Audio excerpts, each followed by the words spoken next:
Hello everyone and welcome back to Sew Granny Sew. Today we're going to work on our baby blanket. We have already completed our 4 patches. Both of those are finished, so we will set those aside. And today we're going to be working on our windmill block. So this is my little sketch. So we have 2 windmill blocks in here. So we'll set all this stuff aside.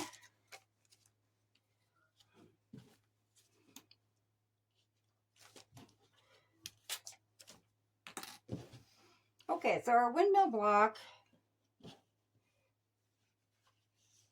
is made up of half square triangles. So we'll get these separated out. And I want to make sure all my binds are going in the right direction. It's kind of a toss pattern, but I'm just going to rearrange them until they look right according to me. So you can do yours however you'd like. I'm just kind of following what's in the center. Yeah, we'll do it that way there. Okay, so we're going to put these on here. This is a batik, so there's really no wrong side, but I picked which way I wanted it to go. And I wanted it to end like this, so I got the most of the blue on that one. Because we're going to incorporate, as you can see with the batik, this has like multiple colors in it. So I want to make sure to get the blue and the purple to show up real well.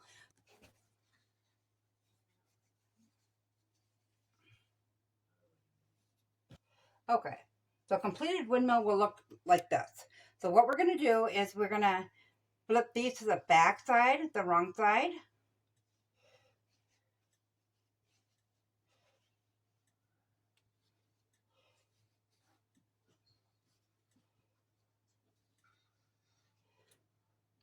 And we're going to take our ruler and we're going to mark from corner to corner. So I'm just going to use some tailor's chalk here.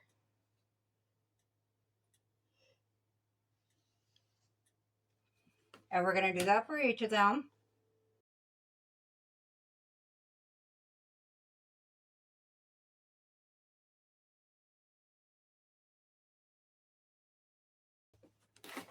Okay, so whatever side is up that you're marking on is going to be the back of your fabric. So if you're not using a batik, it'd be like that side of your other fabric. So we know that we want this here to be our side that's showing up when it's done. So I'm going to go ahead and place, because it's a batik, it's a little more complicated when it comes to as far as the half square triangles. So I'm going to mark it on, or pin my thing on the side that I'm not going to use with any color, but the side that I want to show up, I'm going to pin with a yellow one. So I'll just go around and do that. So I know I'm going to keep this side, so it would be this side, and this side.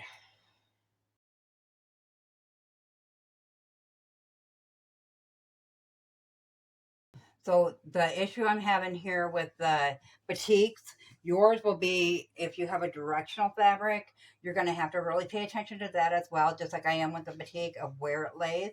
A directional fabric, if you flip it back, you want to make sure your direction is going upward on the quilt.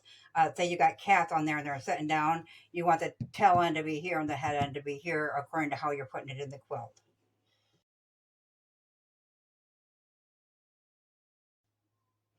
So when we bring this to the sewing machine, we are going to sew 1/4 of an inch on this side and 1/4 of an inch on this side. So I'll go ahead and bring it over to the sewing machine and we'll start the sewing. Okay, so you're just going to put it on the sewing machine and you're going to sew 1/4 of an inch seam away from that line. So you want to line it up with your 1/4 inch seam, that line. So let's just go ahead and start sewing it.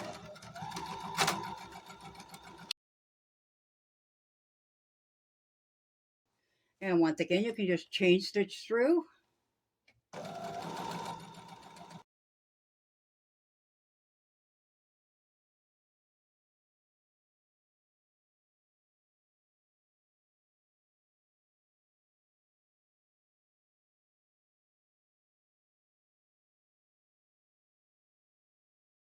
Once you get to the end, you can just start pulling them off and sew on the next side.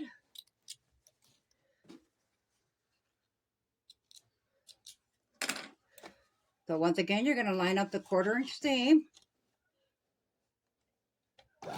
and just send it through.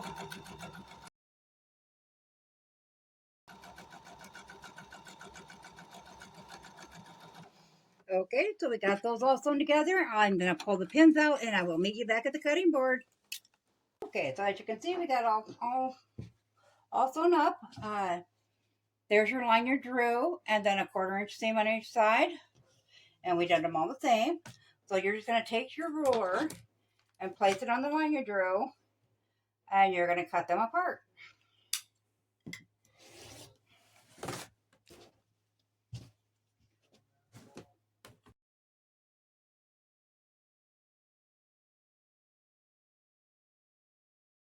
Okay, now that they're all free, you're going to go ahead and open those up, roll them back with your finger, and bring those over the iron board and iron them all flat. Okay, we have all of our pieces ironed. So I was specific about which ones I wanted in my quilt. So these lighter colors, I will set them aside with all the yellow in. I will set those aside and use those for borders. So let's get another. I think I'll incorporate that one and set that one aside as well. So now all you're going to do is place these, whoops,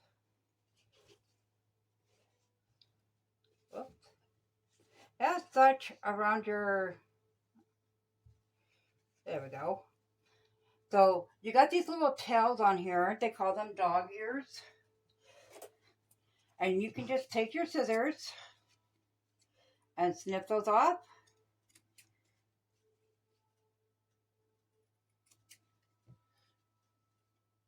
Okay, so now we're going to go ahead and we're going to square up our blocks to make sure they're all the same size. You don't want your windmill crooked. So we start off with a 5-inch block. And we are going to, as you can see, I'll slide those aside. We're going to square it up to be 4.5. So on a 4.5-inch square, you're going to have that diagonal line. So if you want to just line that up with this line on your quilt square, trim around it.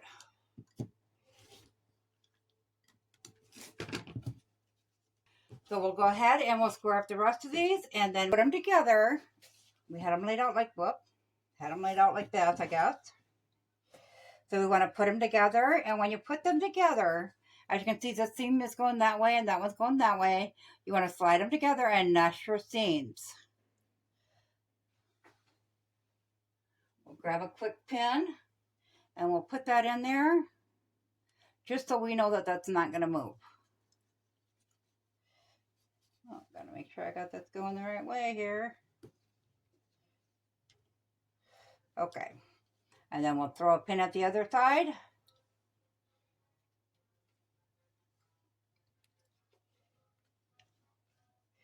And then we'll do the same with this one.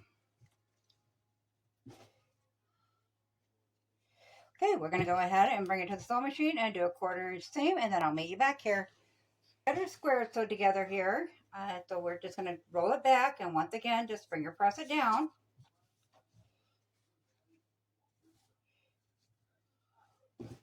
So you can see that your points line up here, but you got this wider. That's because you're going to take your 1/4 inch seam off there yet. So when it does, your points will meet up.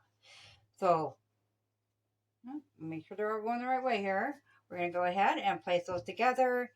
Once again, nest our seams. Now, you're going to take this here, and if you see this point on your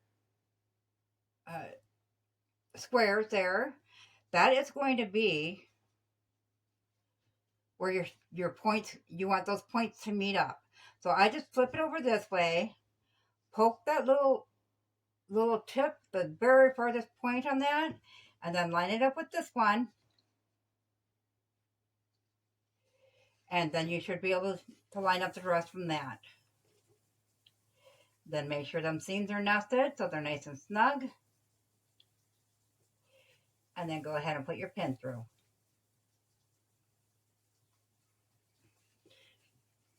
Okay, then you can line up your other seams. If you want to stop and press in between from doing the squares that we just did, like that, and this step, that's totally fine. It does help it to lay a little bit flatter.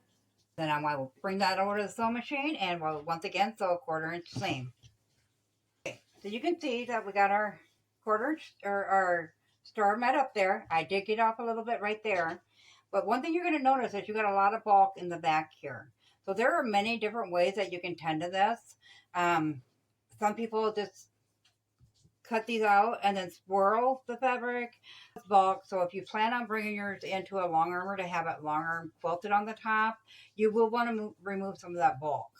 I'm just going to leave mine because I'm doing free motion quilting and I'm not going to do the center of the star, the windmill. So I'm going to go ahead and bring this over to the iron and get this iron flat, and then I'll be right back. So I got mine all ironed up, and what I do on mine is just iron the seam flat opened on the back through that center, and it does reduce the bulk quite a bit. So that is how you make a windmill quilt square. You can frame it in if you want. We're going to have a couple, but the way that they're placed, one's up down there, one's up there. So it'll be just fine like that. I am placing the green fabric in strips down in between the quilt, as you can see, for all the 4 smaller squares, the 4 patch and then the windmills. So if you wanted to, you could actually just take these ones and make your other windmill. I want just the dark colors in mine, so I'm going to use this probably on the border or for another quilt. So let me know if you found this video useful. If you enjoyed this video, give it a big thumbs up. That really helps our channel grow. And if you haven't yet, why don't you go ahead and subscribe, because we'd love to have you here at Sew Granny Sew. Thanks all. Have a good day. Bye-bye.